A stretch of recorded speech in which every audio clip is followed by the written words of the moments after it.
कुठलंही प्रदूषण न करता तयार होणारं स्टील हे फ्युचर आहे।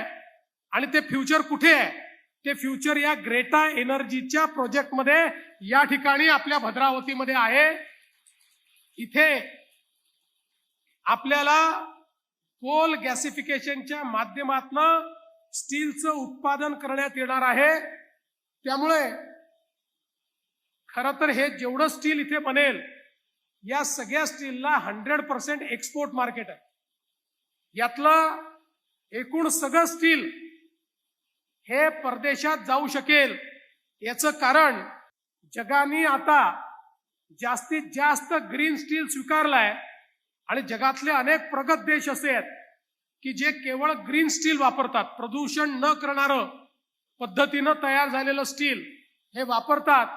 त्यामुळे मला असं वाटतं की एक अत्यंत मोठा एक्सपोर्ट ओरिएंटेड अशा प्रकारचा उद्योग हा या ठिकाणी या माध्यमातून आलेला आहे।